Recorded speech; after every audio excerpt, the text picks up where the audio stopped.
এই ঢাকা বিশ্ববিদ্যালয়ে কিছু ছাত্র তোফাজ্জলকে হত্যা করেছে, তার মানে ঢাকা বিশ্ববিদ্যালয়কে কলঙ্কিত করা যাবে এটি আমি মনে করি না। ঢাকা বিশ্ববিদ্যালয়ের যারা সাবেক শিক্ষার্থী, ঢাকা বিশ্ববিদ্যালয়ের যারা অ্যালামনাই অ্যাসোসিয়েশন, ঢাকা বিশ্ববিদ্যালয় কর্তৃপক্ষ, ঢাকা বিশ্ববিদ্যালয়ের বর্তমান শিক্ষার্থীবৃন্দ এবং ভবিষ্যতে যারা এই ঢাকা বিশ্ববিদ্যালয়কে স্বপ্ন মনে করে পড়াশোনা করতে যাবে, তারা কেউ মনে করবে না যে এই কয়েকটি ছাত্রের কারণে, এই কয়েকজন সন্ত্রাসী ছাত্রের কারণে ঢাকা বিশ্ববিদ্যালয় কলঙ্কিত হয়েছে। আমরা এই ঢাকা বিশ্ববিদ্যালয়কে নিয়ে স্বপ্ন দেখি, স্বপ্ন দেখতে চাই। আমরা গত কয়েকদিন যাবত লক্ষ্য করলাম সারা দেশব্যাপী একটি নিন্দার ঝড় উঠেছে। ঢাকা বিশ্ববিদ্যালয়ে একটি হলে, ফজলুল হক হল, এই ফজলুল হক হলে একটি ছেলে, সে মানসিকভাবে কিছুটা প্রতিবন্ধী, তোফাজ্জল তার নাম। এই তোফাজ্জল নামে ছেলেটি সন্ধ্যার পরে প্রবেশ করে এই হলে, আর এই হলের কয়েকটি ছাত্র তাকে আটক করে।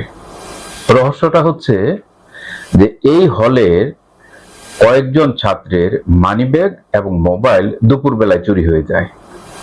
তারা এই তোফাজ্জলকে সন্দেহ করে যে এই তোফাজ্জলই চোর।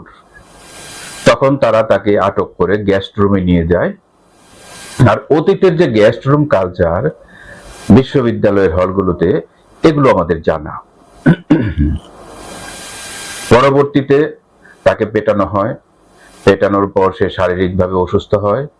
এই অসুস্থ বোধ করার পর আবার তারা তাকে নিয়ে যায় ডাইনিং এ খাওয়ানোর জন্য। সেখানে তারা তাকে ভাত খাওয়ায়, আর সেই ভাত খাওয়ানোর যে দৃশ্যটি, সেটি সারা দেশব্যাপী মানুষ দেখেছে, চোখের পানি ফেলেছে।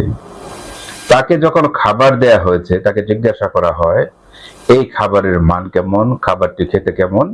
আবার কেউ কেউ বলছে দ্রুত খাওয়ার জন্য। এই দ্রুত খাওয়ার পর তাকে আবার পেটানো হবে, তার কাছ থেকে স্বীকারোক্তি আদায় করা হবে যে সে মোবাইল চোর, মানিব্যাগ চোর, সে মোবাইল চুরি করেছে। এই ঢাকা বিশ্ববিদ্যালয়ের এই গুটি কয়েক যে ছাত্র যারা এই তোফাজ্জলকে পিটানোর সাথে যুক্ত, বাকি যারা আছে তারা কিন্তু যুক্ত না।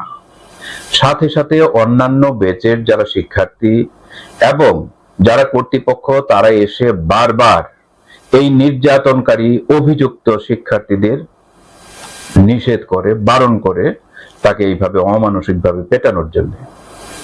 কিন্তু যে অভিযুক্তরা তাকে পিটাচ্ছিল, তারা একটি শর্ত দিয়ে বসে। শর্তটি হচ্ছে এরকম, তাদের মোবাইল উদ্ধার করতে হবে। তাদের মোবাইল যদি উদ্ধার হয় তাহলেই তাকে ছাড়া হবে, আর যদি মোবাইল উদ্ধার না হয় তাহলে তাকে তারা ছাড়বে না।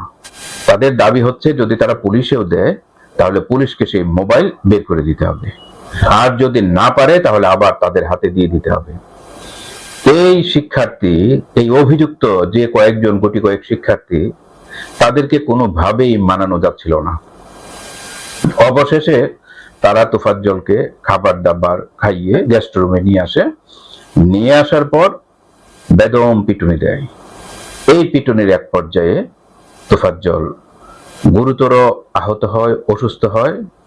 তখন বিশ্ববিদ্যালয়ের কিছু শিক্ষার্থী তারা প্রতিবাদ জানায় এবং বিশ্ববিদ্যালয়ের কর্তৃপক্ষ তখন তাকে উদ্ধার করে হসপিটালে পাঠায়।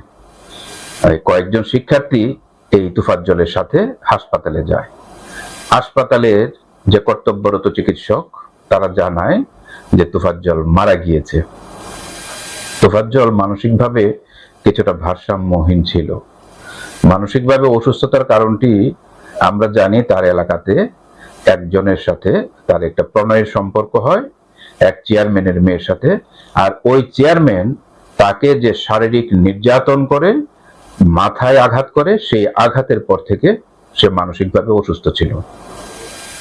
তার যারা দেখভাল করত, তার মা মারা গিয়েছে, তার বাবা মারা গিয়েছে, তার এক বড় ভাই ছিল পুলিশ কনস্টেবল, সে তার দেখভাল করত।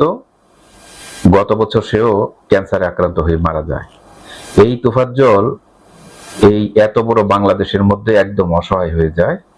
আর আমাদের রাষ্ট্র ব্যবস্থা যেহেতু এই ভবঘুরে, এই ভারসাম্যহীন যারা মানুষ, তাদের কোনো দায় দায়িত্ব নেয় না, ফলে এই তোফাজ্জলরা নিজেদের খাবার জোগাড় করার জন্য এখানে সেখানে ঘুরে বেড়ায়, এভাবেই তারা দিনাতিপাত করে। তো যে বিষয়টি বলতে হচ্ছে, আমরা এই ঘটনার নিন্দা জানাই। এইভাবে বিনা বিচারে কাউকে যদি হত্যা করা হয় পিটিয়ে, আমরা তার প্রতিবাদ জানাই। আমরা সব সময় কোর্ট জাস্টিসের পক্ষে, স্ট্রিট জাস্টিসের পক্ষে আমরা না। একটা মানুষ যদি চুরি করে তাহলে তাকে আইনে সোপর্দ করতে হবে, সেই আইনের মাধ্যমে, বিচারের মাধ্যমে তার ফয়সালা হতে হবে। এর জন্য তাকে পিটিয়ে হত্যা করে ফেলা যাবে, এটা হবে না। আজকে এরকম হতে পারলো কারণটা কি? আজকে দেশ স্বাধীন হয়েছে প্রায় 53 বছর। এই 53 বছরে যতগুলো শাসক গোষ্ঠী রাষ্ট্র ক্ষমতায় ছিল, তারা তাদের ক্ষমতা টিকিয়ে রাখার জন্য বিভিন্ন সময় একদল লাঠিহাল বাহিনী তৈরি করে। এই ছাত্রদের মাধ্যমে তারা লাঠিহাল বাহিনী তৈরি করে, আর এদেরকে দিয়ে তারা তাদের মসনদকে টিকিয়ে রাখার সর্বোচ্চ চেষ্টা করে। আমরা দেখেছি 2018 সালে এই ঢাকা বিশ্ববিদ্যালয়ের ছাত্ররা, বিভিন্ন বিশ্ববিদ্যালয়ের ছাত্ররা যখন কোটা সংস্কার আন্দোলন শুরু করলো, তখন তাদেরকে পিটানোর জন্য আবার এই ঢাকা বিশ্ববিদ্যালয়েরই আরেক দল ছাত্র ছিল, এবং বিভিন্ন বিশ্ববিদ্যালয়ে এই শাসক গোষ্ঠীর ছাত্ররা ছিল তাদের ন্যায্য আন্দোলনে বাধা দেওয়ার জন্য। আবার আমরা দেখেছি এই বিগত জুলাই আন্দোলনে, জুলাই গণ অভ্যুত্থানে, যে যখন কিনা এই বৈষম্য বিরোধী ছাত্র আন্দোলন চলছিল, সেই ছাত্র আন্দোলনের যারা কর্মী ছিল তাদেরকে পিটানোর জন্য ঢাকা বিশ্ববিদ্যালয়ের আরেক দল শাসক গোষ্ঠীর ছাত্র বাহিনী ছিল যারা তাদেরকে পিটিয়েছে। ফলে এই ঢাকা বিশ্ববিদ্যালয়ে কিছু ছাত্র তোফাজ্জলকে হত্যা করেছে, তার মানে ঢাকা বিশ্ববিদ্যালয়কে কলঙ্কিত করা যাবে, এটি আমি মনে করি না।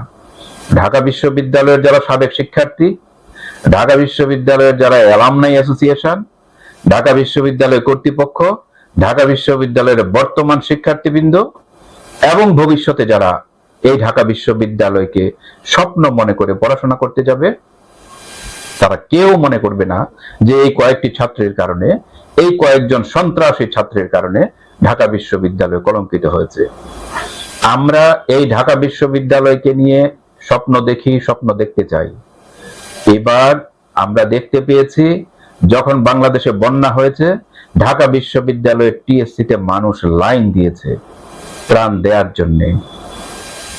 অতীতে আমরা লাইন দেখতে পেতাম ত্রাণ নেয়ার জন্য, এবারে আমরা দেখতে পেলাম মানুষ লাইন দিচ্ছে ত্রাণ দেওয়ার জন্য, টাকা দেওয়ার জন্য।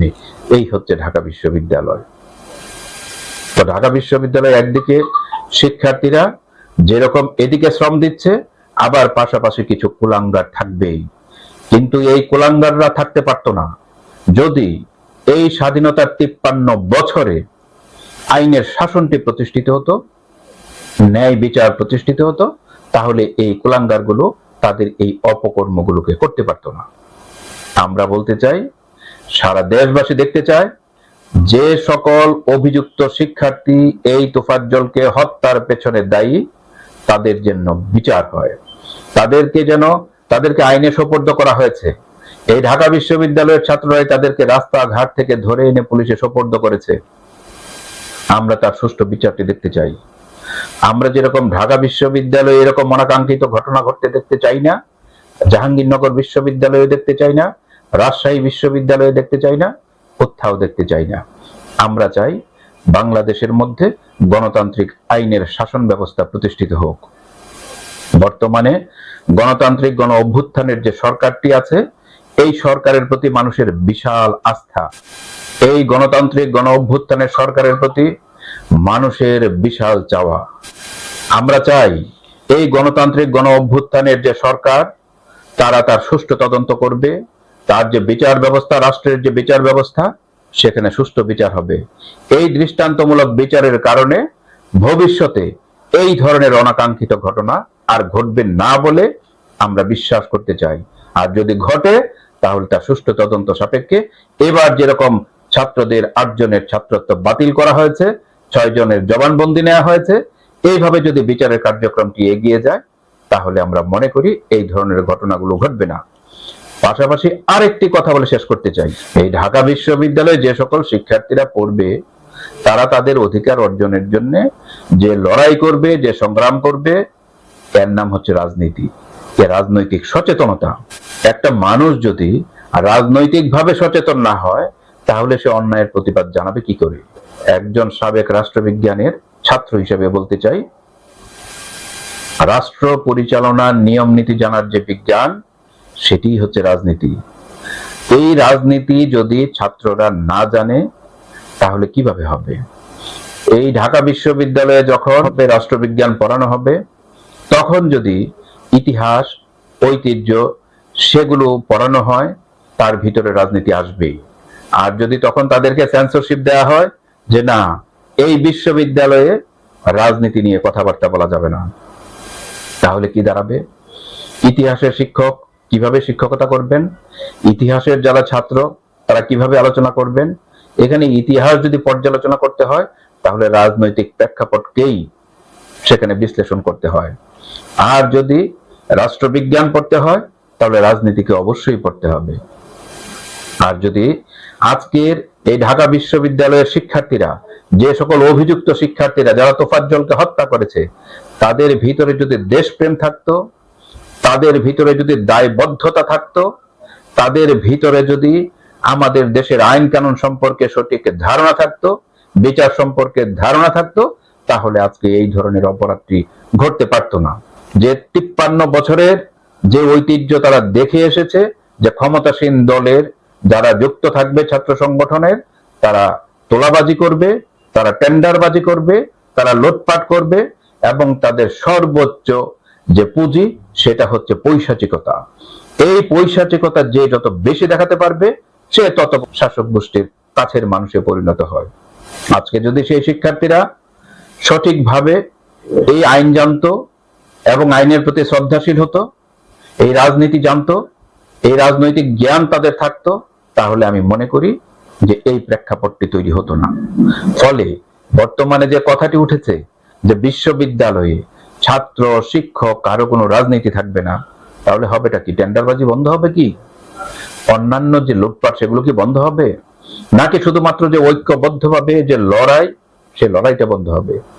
এখানে আমরা যেরকম দেখেছি বিশ্ববিদ্যালয়ের কতিপয় শিক্ষার্থী যেরকম তোফাজ্জলকে হত্যা করলো, পাশাপাশি রাত্রে বেলায় আমরা দেখতে পেলাম বৈষম্য বিরোধী ছাত্র আন্দোলনের নেতাকর্মীরা মিছিল নিয়ে বেরিয়েছে, তারা প্রতিবাদ জানিয়েছে। ওই সকল অভিযুক্ত শিক্ষার্থীদেরকে গ্রেফতার করতে হবে, তাদেরকে বিচার করতে হবে, তাদেরকে শাস্তির আওতায় আনতে হবে। এবং সারা দেশব্যাপী মানুষ সেখানে সমর্থন দিয়েছে, সারা দেশব্যাপী তার প্রতিবাদ গড়ে উঠেছে। এই জন্যই রাজনৈতিক সচেতনতা বোধটি মানুষের খুবই দরকার। দিন শেষে রাজনীতিবিদরাই দেশ পরিচালনা করবে। আমরা চাই দেশটি সুষ্ঠু ধারার গণতান্ত্রিক যে রাজনৈতিক ধারা সেটি টিকে থাকুক এবং সেইভাবে দেশটি পরিচালিত হোক। তবেই আমাদের দেশটি সঠিকভাবে চলবে এবং এই ধরনের অনাকাঙ্ক্ষিত ঘটনাগুলোকে রোধ করা যাবে। সবশেষে এই অভিযুক্ত শিক্ষার্থীদের বিচার চাই। এরকম পরিস্থিতি যেন তৈরি না হয়। একজন মানবাধিকার কর্মী হিসেবে আমি আবারও মনে করি প্রতিটি মানুষের বেঁচে থাকার অধিকার রয়েছে এই রাষ্ট্রের মধ্যে এবং রাষ্ট্র তার নিশ্চয়তা প্রদান করবে। আমরা রাষ্ট্রের প্রতি আহ্বান জানাবো মানুষের জীবনের, মানুষের কর্মের, মানুষের অধিকারের নিশ্চয়তা দিতে হবে।